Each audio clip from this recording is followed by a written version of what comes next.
Peace be upon you, and welcome to a new episode. In a quiet street in Tanta, where old houses stand close together and the morning bird song makes you feel like the world is still okay, something happened that shattered that peace. On one summer day in 2023, a crime took place on that very street that shook all of Egypt. A crime that made people ask, how could those who were like siblings do something like this to each other?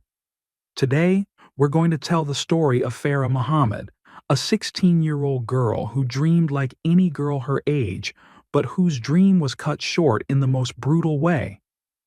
We'll talk about Aya, who was like her sister, but whose heart was full of envy, and about Bishoy, who chose to help, but at the worst possible time. This story isn't just about murder, it's about betrayal, about dreams that were destroyed, and about a family that was thrown into the streets. You'll hear a story that will make you think about everyone close to you and ask yourself, do I really know the people around me? Get ready, because this story is full of twists, and it'll make you feel like you're living it yourself. And before we begin, don't forget to like and share this episode so it can reach as many people as possible. Without further delay, let's dive into the depths of our story.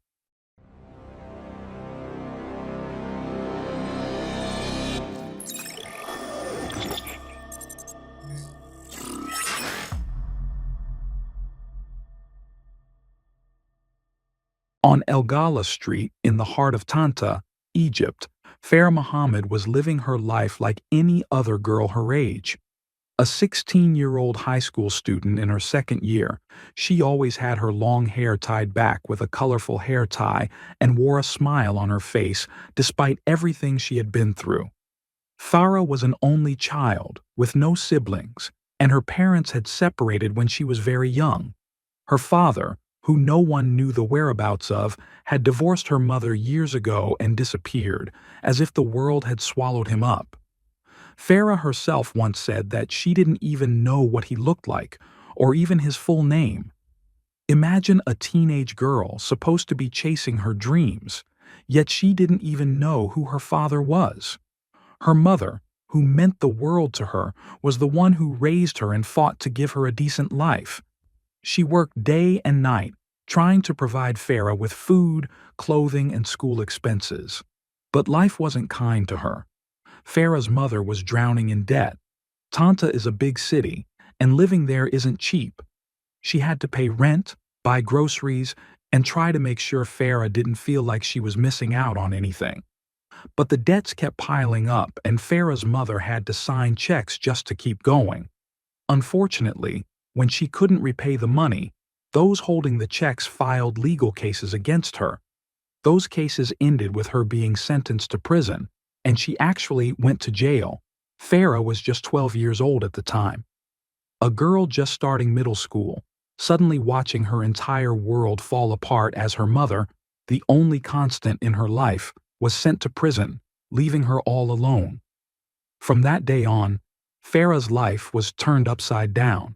She had to leave their small home, full of memories with her mother, and go live with her grandfather on her father's side. Her grandfather was an elderly man who lived in an old house on El Gala Street. He was kind. He loved Farah and tried to make up for the love and affection she had lost. He'd cook her favorite meals, like stuffed vine leaves and fried potatoes, and tell her stories from the old days. But no matter how hard he tried, he wasn't her mother. Farah always felt like a stranger, even though her grandfather treated her like his own daughter. Over time, she started moving between her grandfather's house, her uncle's house, and her aunt's house, one day here, another there, as if she were a guest in every home. Imagine a little girl packing her clothes into a bag every day, moving to a new place, feeling like she had no real home in the world. Farah tried to live like any other girl her age. She went to school, wore the blue uniform, and enjoyed spending time with her friends during recess. She loved fashion. She'd buy little accessories with the small amount of money she had, like colorful pastries or plastic bracelets. She dreamed that when she grew up, she'd become someone important, maybe a doctor or an engineer. But deep down, she carried a deep wound.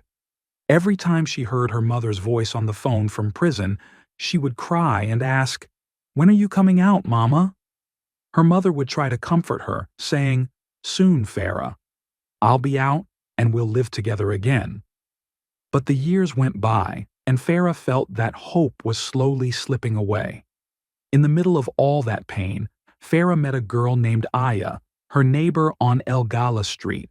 Aya was 23 years old, 7 years older than Farah. She was tall, with straight black hair, and always wore modern clothes, even if they were simple. But like Farah, her life wasn't easy either. Aya lived with her grandmother because her family was distant. She used to tell Farah that she felt like she didn't have a real family, and that even though her grandmother raised her, she didn't always understand her. These difficult circumstances brought Farah and Aya very close. They became like sisters, spending all their time together. They'd go to the market, buy food, cook together, and laugh at anything. Farah saw Aya as the support she never had. She loved her so much that she would introduce her to her school friends, saying, "This is my sister." When her friends were confused and asked, "How is she your sister if you're an only child?" Farah would laugh and say, "She's my cousin, but she's more than a sister to me." This friendship began around 5 years before the crime, meaning Farah was only 11 when she met Aya. During those years, Farah moved between her grandfather's house, her uncle's house, and her aunt's house, and she often spent days at Aya's place. Aya decided to rent her own apartment in the Shuber area, a bit farther from El Galaya Street. The apartment was small but tidy, with 2 rooms and a living room, and Aya loved decorating it with colorful curtains and simple touches. She invited Farah to stay with her for a few days so they could have fun together. Farah would ask her grandfather, uncle, or aunt for permission before going, and they would always agree because they knew and trusted Aya. To them, Aya was like one of the family. In the 2 years leading up to the crime, Farah spent a lot of time at Aya's apartment. She felt like it was her real home because Aya treated her like a sister. They used to cook together, making pasta with tomato sauce or pizza, and would sit and watch movies and laugh. Farah contributed to the apartment expenses. She'd buy groceries and household items so she wouldn't be a burden on Aya. Farah was generous. If she bought new clothes, she'd let Aya wear them first. And if she got a pretty accessory, she'd be happy just seeing Aya wear it. But over time, Farah began to notice that Aya wasn't the same as before. She started to look at her in a strange way, especially whenever Farah got something nice. If Farah bought a new blouse, Aya would want it immediately. If Farah got herself anything to make her happy, Aya would try to take it. Farah tried not to take it seriously, but she started to feel there was jealousy growing inside Aya. The turning point, the moment that changed everything, happened on a day in July 2023. Farah bought a new phone for 9,000 Egyptian pounds, which is around $190. The phone was a dream come true for her. A 16-year-old girl who had saved from her own pocket money, maybe her aunt or uncle helped her a bit, and she bought the phone to make herself happy. She was thrilled, playing with it, taking selfies and listening to music. One day, while they were sitting in the apartment, Farah and Aya were playing around with each other's phones. Aya's phone slipped from Farah's hand and broke. Farah was shocked and immediately said, "I'm so sorry, Aya. I'll fix it at my own expense." But Aya didn't want it repaired. She told Farah, "I don't want it fixed. I want your new phone." Farah was stunned and replied, "How can you take my phone? I haven't even had time to enjoy it yet." But Aya insisted, saying, "You broke my phone, so I'll take yours. That's only fair." Farah refused. She said she would pay to fix Aya's phone, but she wasn't going to give her the new one. The argument escalated. Voices rose. Farah tried to calm things down, saying, "Aya, we're like sisters. Let's settle this calmly." But Aya was in another world. The jealousy inside her had reached a level she couldn't control. Suddenly, she went into the kitchen, grabbed a knife, and stabbed Farah. Farah collapsed on the floor, bleeding, screaming, "Aya, what are you doing?" But Aya wasn't listening. She was blinded by rage.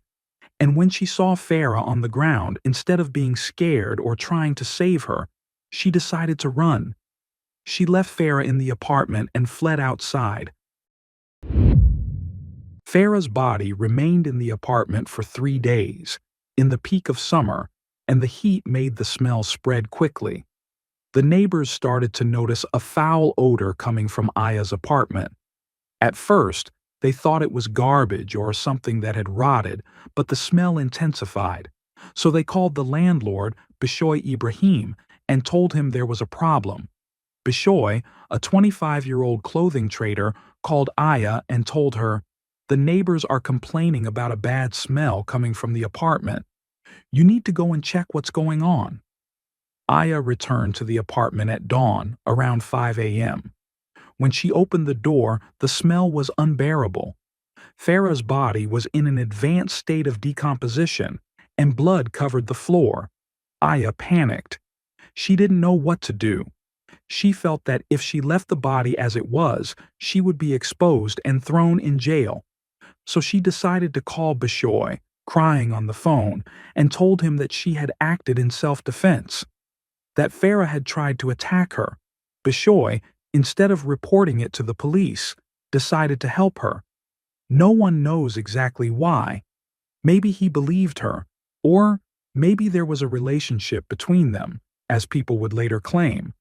But what's known is that he advised her to buy gasoline and burn the apartment with the body inside to get rid of all the evidence. Aya actually went and bought gasoline from a nearby station. She returned to the apartment and poured the gasoline over Farah's body. But when she lit the fire, she got scared. She was still inside the apartment, and if she left while the fire was burning, the neighbors might notice, come to put out the fire, and discover the body. So she decided to quickly extinguish the flames with water. That plan failed, and Aya began thinking of another way. She then decided to dismember Farah's body to dispose of it more easily. Using the same knife, she cut off her hands, legs, and head and placed them in 2 sacks. The process took her hours, and she was in a state of panic and distress. When she finished, she decided to take the sacks and get rid of them. At dawn, Aya went down with the sacks and hailed a tuk-tuk from the street. The tuk-tuk driver, a simple man, noticed the sacks had a very bad smell. He asked her, "What's this? Why don't you throw it in the trash?" Aya, trying to stay calm, replied, "It's spoiled meat and chicken, and I'm afraid a dog or cat might eat it and get poisoned." The driver, out of kindness, told her, "All right, I'll get rid of them for you." He took her to a nearby canal and threw the sacks there, then dropped her back near the apartment. Aya returned to the apartment, opened the windows and balconies to ventilate the place, and started cleaning. She washed the knife and all the tools she had used, cleaned the floor to remove the blood, and called Bishoy to tell him that if anyone asked about the smell, he should say it was from spoiled meat and chicken that had gone bad in the fridge, and that Aya had gotten rid of it. Aya thought she had cleaned everything and that no one would find out. But fate had other plans. The residents of the area found the sack in the drainage canal. Out of curiosity, they opened it, and they were shocked to find a human head inside. The shock made them immediately report it to the police. The police arrived quickly, and the investigations began. They questioned people in the neighborhood and reviewed the security cameras. In the footage, they saw a tuk-tuk with a person getting out and throwing a sack into the canal. The police showed the tuk-tuk driver's picture to the residents until someone recognized him. When they called the driver in for questioning, he admitted that he had been with a girl and said that she told him the sack contained spoiled meat and chicken. The police asked, "Where did you take this girl?" The driver took them to Aya's house. When Aya opened the door and saw the driver, she was shocked. The police entered immediately, and they found the rug where the dismembering had taken place, covered in blood, with some small remains of Farah's body. When they confronted Aya, she couldn't deny it. She confessed that the body belonged to Farah Muhammad, her friend, and that she had killed her. Aya said it was in self-defense and that Farah had tried to attack her. However, the investigation proved that this was not true. Aya also admitted that she had called on Bishoy to help her cover up the crime. Farah's body was transferred to the forensic doctor to determine the cause of death. After that, it went to the morgue at Al-Manshawi Hospital in Tanta. Farah's uncle and aunt went to the morgue, but they couldn't identify her. The body was dismembered, the skin was rotting, and the features were lost due to the dismemberment and fire. Her aunt said heartbreaking words. "They left us with nothing to recognize my niece by." Everything is severed. Farah's grandfather, upon hearing the news, collapsed and was admitted to the hospital. The police had to conduct a DNA test, and after matching the results, they confirmed that the body indeed belonged to Farah Muhammad. Aya was arrested, and she confessed to all the details. The public prosecutor, Ahmed El-Tahami, referred the accused, Aya Hani Maher Hussein, 20 years old, and Bishoy Nabil Abdel Sayed Ibrahim, 25 years old, to the criminal court in Tanta. Aya was charged with premeditated murder with intent and malice, and she was sentenced to death by hanging. Bishoy, who assisted her and covered up the crime, was sentenced to 2 years in prison. What was strange was that, after the judge pronounced the death sentence, instead of crying or expressing remorse, Aya turned and smiled. It was a strange smile, as if directed at the judge or someone no one knew. The people in the courtroom were shocked. How could a girl like her, after hearing a death sentence, manage to smile? Now let's go back a little and talk more about Farah, Aya, and Bishoy to understand how we reached this point. Farah, as we mentioned, was a simple girl who dreamed like any girl her age. She loved fashion, bought colorful blouses and long skirts, and enjoyed taking pictures of herself with her phone while wearing something new. She went to school, laughed with her friends, and shared her dreams with them. But there was always something missing. She felt alone, even when she was surrounded by people. She didn't have a boyfriend or a lover, as rumors had suggested. There was no evidence to back up these rumors that Farah was involved with anyone. She was focused on her studies and on making herself happy with the simple things. Aya, on the other hand, was a different personality. She was older than Farah and lived an unstable life. She lived with her grandmother, then rented an apartment on her own. Aya tried to appear strong and confident, but inside there was jealousy, hatred, and resentment. People who knew her said that she always wanted to be the best and felt that Farah, despite her difficult circumstances, received more attention than she did. If Farah bought something nice, Aya felt she had to take it. If Farah wore something chic and elegant, Aya felt she had to wear something even nicer. This jealousy was like a fire burning inside her until it reached the breaking point. Bishoy, the owner of the apartment, was a clothing trader, 25 years old, and lived in the same area. He was an ordinary young man working at a clothing store, trying to live his life. There was no concrete evidence that Bishoy had an illicit relationship with Aya, as people had said, but it was clear that he helped her without reporting the crime to the police. In the investigation, Bishoy said he helped Aya because he believed she was acting in self-defense. However, the judge saw his assistance as covering up a crime, which led to his conviction and sentence. This story, folks, is not just a tale of a crime. It's a story about family breakdown, about jealousy that destroys people, and about trust being placed in the wrong hands. Farah was a victim of her difficult circumstances before she became a victim of Ya. If her mother hadn't gone to prison, or if her father had been present in her life, or if Farah had had a stable family, perhaps this story wouldn't have happened. Ya was a model of a person who let jealousy control her, and Bishoy, although he wasn't the murderer, paid the price for his wrong choices. This crime shook Tanta and shook all of Egypt. People were shocked by how a girl like Ya, who considered Farah her sister, could do something like this to her.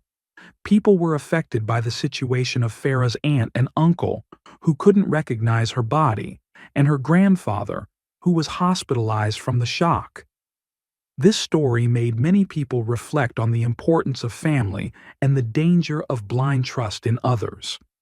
In the end, folks, this story is like an alarm bell for all of us. The world has become difficult, and the people we consider closest to us could actually be the most dangerous to us. Farah was an innocent girl, and her only mistake was trusting someone she saw as a sister. Ya was a weak girl who let jealousy destroy her humanity, and Bishoy was a victim of his wrong choice. This story teaches us that family is the real support, and we must think a million times before placing our trust in anyone. If you have family, protect them. If you have friends, make sure they deserve your trust. And if you feel something is wrong, report it immediately so you don't end up like Bishoy. Thank you for listening to this story with me. If you liked it, don't forget to like and subscribe to the channel and share the video with your friends. If you have any comments or opinions, write them in the comments and we'll respond to you. This story won't be forgotten because it reminds us that life is full of lessons, but we must be ready to learn them. Wait for me in the next episode. Goodbye.